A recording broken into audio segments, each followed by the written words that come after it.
I have spent 3 centuries writing reports that no one questions. That is the privilege of age in the Keth'aan Observation Corps.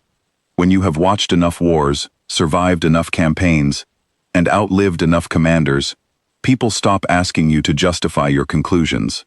They simply read what you write and believe it. I did not expect to write a report that I myself could barely believe. Let me begin where all good military observations begin, with the facts as they presented themselves, in order, without embellishment. I am a professional. I deal in what I see, not what I feel. Though I will confess, before this account is finished, that what I witnessed on Vorak 9 challenged the boundary between those two things in ways I am still processing. The human species arrived in the conclave of sentient worlds approximately 40 of their years ago. They came with no natural armor, no venom, no psychic capability, no hive mind coordination, and lifespans so short that most senior keth'aan diplomats had already forgotten their first meeting with a human ambassador before that same ambassador had grown old and died. We assessed them thoroughly. We assessed them fairly. We placed them at the lower middle tier of the conclave power index. Soft bodies, high emotional output, prone to irrational decision-making, rooted in personal attachment rather than strategic calculation. The strangest thing we noted in those early assessments, the detail that appeared in footnotes and was never elevated to the main text because no analyst thought it worth serious attention, was this: humans bring their children with them, everywhere, to diplomatic stations, to research outposts, to garrison worlds where hardened soldiers of 4 different species sleep with one hand near a weapon. They bring the small ones, the unfinished ones, the ones that serve no tactical function whatsoever and require enormous resources to keep alive. We noted it. We filed it. We moved on. I wish we had looked harder at that footnote. Vorak 9 is not a comfortable posting. It is a frontier world, mostly rock and red dust, kept relevant only by its position at the intersection of 3 major trade corridors. The conclave maintains a joint garrison there: keth'aan, Vorlai, Seneth, and now, in their small prefabricated quarter on the eastern edge of the base, humans. The human quarter always has noise coming from it. Music, sometimes. Laughter, frequently. The sounds of their young doing whatever young humans do, which apparently involves a great deal of running and shouting and kicking spherical objects across flat surfaces. I mention this because that detail matters later. I had been on Vorak 9 for 30 days when the drathul diplomatic vessel requested docking clearance. I was standing in the observation corridor above Bay 7 when the confirmation came through the comm system, and I watched what happened on the floor below me with the detached professional interest of someone taking notes. What happened was this: the entire bay emptied. Not because anyone gave an order. No evacuation signal was triggered. No announcement was made. The Vorlai loading crew simply looked at the manifest on the docking screen, looked at each other, and walked away. The 2 Seneth engineers who had been running diagnostics on a shuttle in the far corner packed their tools with a speed that suggested they had been waiting for an excuse to leave. Even the keth'aan soldiers on guard rotation near the main doors took 3 careful steps backward and found reasons to examine the wall very closely. I stayed. I am an observer. It is my function. The vessel that docked was unremarkable in appearance. Diplomatic configuration, standard drathul markings, nothing that would alarm someone who didn't know what the markings meant. But everyone on that base knew what the markings meant.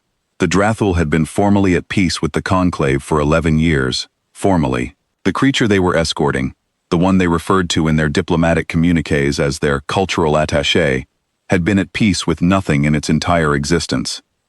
I had read the file on Gore before it arrived. I read files on everything before it arrives. 40 years of continuous combat, across 6 separate conflict zones. A kill record that the drathul had partially declassified as a negotiating tactic during the peace talks, simply to remind the conclave what they were negotiating with. There are weapons designed specifically to neutralize drathul warbeasts. 3 of them work with any consistency. None of them are things you want to use inside a shared garrison. The docking ramp extended. The handler came out first. A drathul diplomat named Okrev, slight and quick-moving, wearing the formal colors of the peace delegation and carrying in his left hand a device about the size of my fist that I recognized as a pain compliance remote.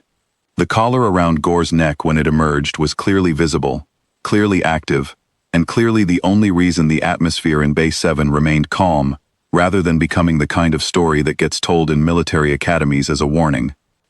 I will try to describe Gore accurately, because accuracy is what I owe to whatever poor analyst reads this report after me.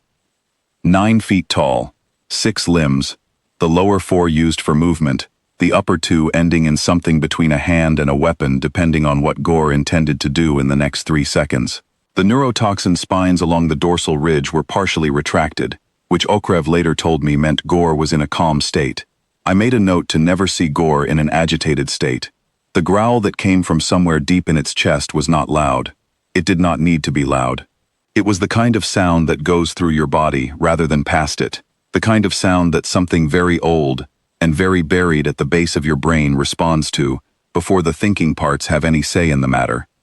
Every species represented on that base has a different evolutionary history. We look different, think differently, process the world through senses that sometimes have no equivalent in another species' biology. But in that moment, watching the personnel who remained in the visible corridors around Base 7, I observed something that crossed every one of those differences cleanly. Everyone took a step back.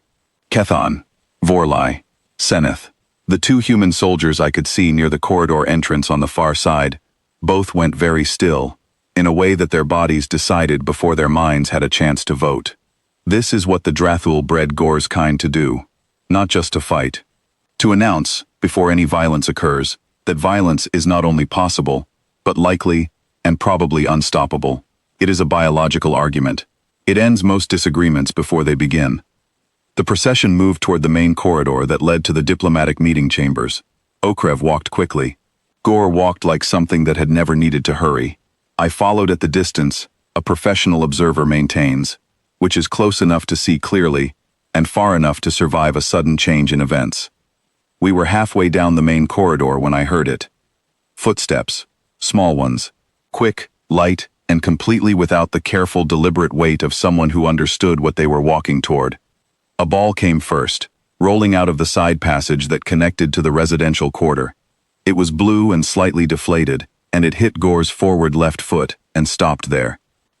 Then came the child. She was running with her head down the way children run when they are chasing something, and the chase is the only thing that exists in the world. She came around the corner at speed and walked directly into Gore's leg. Not a near miss, not a stumble. Direct contact, forehead to lower limb, with the solid, honest impact of a small person who was not watching where she was going. She bounced back 1 step and sat down hard on the floor. The silence that followed was the loudest thing I have ever not heard.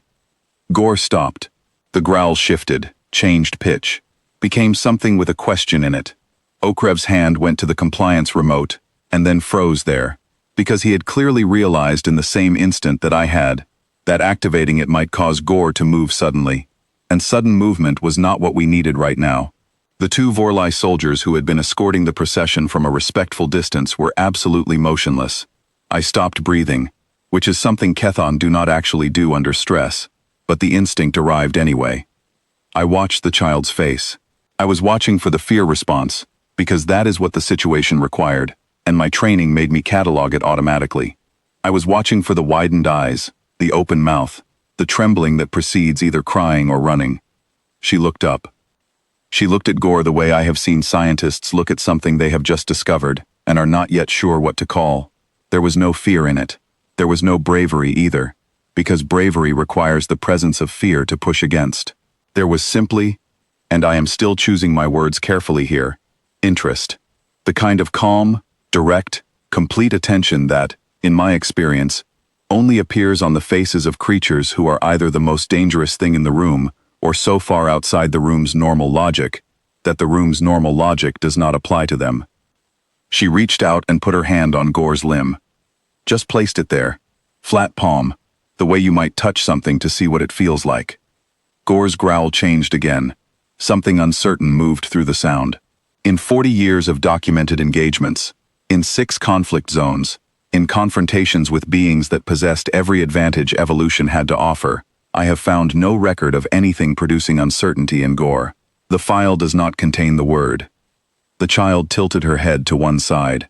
She looked up at 6 eyes that have been the last thing seen by creatures far more physically impressive than anything currently standing in that corridor. She looked at them the way you look at something when you are deciding what it is. Then she whispered. She did not shout. She did not command. She did not perform bravery for an audience, or draw herself up, or do any of the things that the various warrior cultures of the conclave have developed to project dominance. She simply said one word, in a voice barely above silence, with the patient certainty of someone who has said this word before and watched it work. Sit. Gore sat. I want to be precise about this because the precision matters. The compliance collar did not activate. I watched Okrev's hand. The remote did not move. No signal was sent. No pain was applied. Gore, of its own function, folded its lower limbs and lowered itself to the floor of the corridor in front of a human child who had not yet, judging by the gap in her front teeth, finished growing her adult teeth. The child picked up her ball. She patted Gore once on the nearest available surface with the brisk, approving pat of someone rewarding a thing for doing what it was supposed to do. Then she stood up, tucked the ball under her arm, and walked back down the side corridor toward the residential quarter, and we heard her calling for her mother. Gore remained sitting for a moment that lasted approximately 4 of my heartbeats, which under normal resting conditions would be unremarkable, but which felt, in that corridor, like a significant portion of my career. Then it rose slowly, and I will include in this report, under the category of professional observation and not personal interpretation, that it looked at the corridor where the child had gone, with an expression I do not have existing vocabulary to classify. I filed it under, confused. The Vorlai soldier standing next to me said, very quietly, "What just happened?" I did not answer immediately, because I was already working through it. I have spent 3 centuries learning how dominance hierarchies function across species. I know how drathul warbeasts process threat information. I know the specific biological signals, the pheromone outputs, the postural cues, the micro-tremors in voice and movement that every prey species produces in the presence of a predator, usually without knowing they are producing them. Mira Vasquez produced none of them. Not because she was suppressing them. Not through training or discipline or the kind of hardened calm that veteran soldiers develop after enough combat. Simply because she did not know they were required. She had not yet learned that Gore was supposed to be the most terrifying thing she would ever encounter, so her body had not received the instruction to be terrified. To her, it was something large that she had bumped into while chasing her ball. The category she placed it in was probably not far from the large dog category, or the big animal at the enclosure category, the category that prompts a child to reach out a hand rather than pull one back. To Gore's nervous system, which has been honed over generations of warfare to detect and respond to exactly the signals that Mira was not producing, she registered as something outside the normal hierarchy entirely. No fear meant no prey signal. No prey signal meant no predator trigger. The calm, direct, authoritative tone of a child who says sit and means it registered. In whatever ancient wiring runs a drathul warbeat, as something above Gore, on whatever scale Gore uses to measure such things. So it sat. I found Sergeant Vasquez near the eastern residential entrance. I told her what had happened. I watched her face move through relief, exhaustion, and the particular expression of a parent who has told a story like this before and knows they will tell it again. Yeah, she said, Mira does that. I have spent 300 years learning what power looks like. I wrote the manual. I watched moons crack and species fall. Today a creature that has ended wars sat down in a garrison corridor because a child who hadn't learned to be afraid told it to. I have revised my understanding of the human species completely. Not because of their weapons or their numbers or their strategy. Because some of them, the small ones, the unfinished ones, the ones their parents dragged to garrison worlds at the edge of known space, walk straight up to the end of the world, tap it on the knee, and tell it to sit. And the end of the world listens.